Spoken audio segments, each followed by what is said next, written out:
అందరికీ నమస్కారం. నేను మీ గోపాల అయ్యంగార్.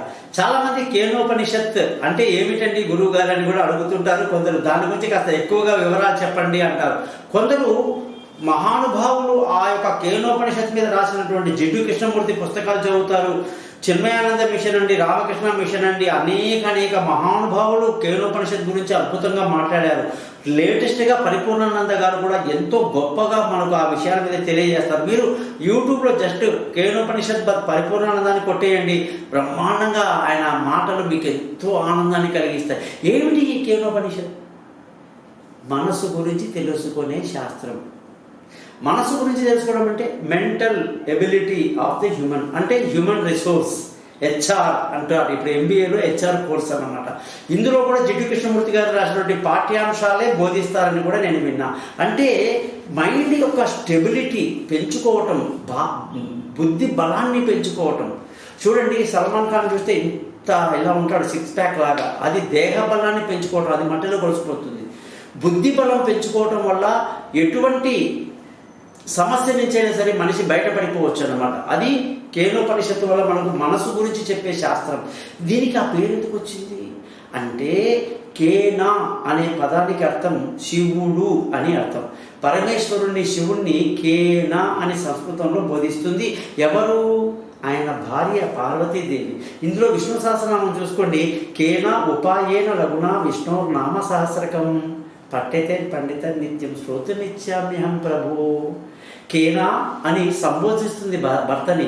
ఓ మనసా అంటుంది. మరి ఈమెమవుతుందండి?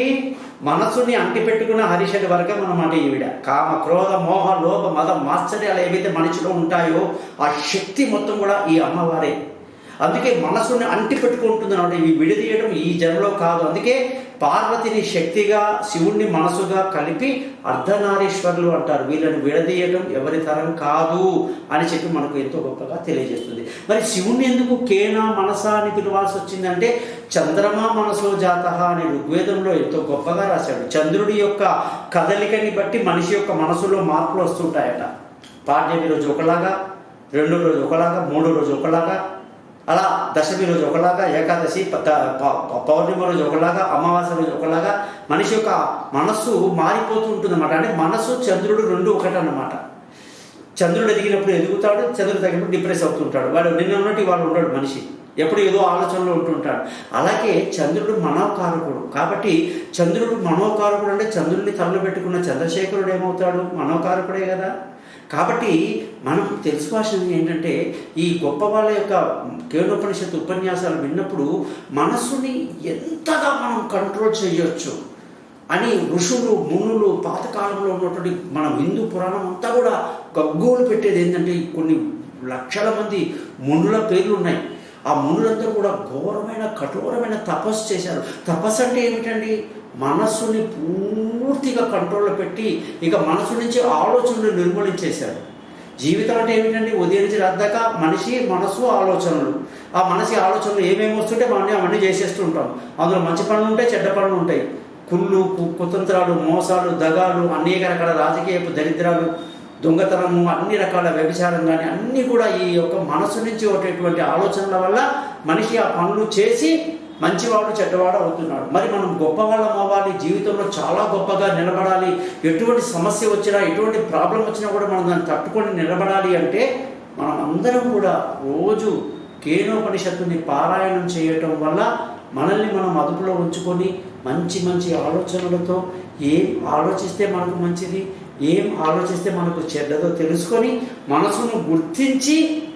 చాలామందికి తెలియదండి, మనసు అనేది ఒకటి ఉంటుంది. ఈ చేతి వేలు చిటికిన వేలు దెబ్బ తగిలింది అంటారు, ఉంగరం వేలు, చూపుడు వేలు అంటే మనం చూపిస్తాం. కానీ మనసు ఎక్కడ ఉందండి? నాన్నగారు అంటారు చిన్నప్పుడు. నాన్నగారు ఏమంటారంటే, ఒరే మనసు తినేటప్పుడు నాలుక మీద ఉంటుందిరా, చూసేటప్పుడు కళ్ళ మీద ఉంటుందిరా, ఒక మంచి వాసన చూసినప్పుడు ముక్కు మీద వస్తుందిరా మనసు, ఒక కమ్మని పాట విన్నప్పుడు చెవి దగ్గరికి వస్తుందిరా మనసు. అలా మనసు శరీరం అంతా వ్యాపించి ఉంటుంది. దానికంటే ఒక ప్రత్యేకమైన ప్లేస్ లేదండి.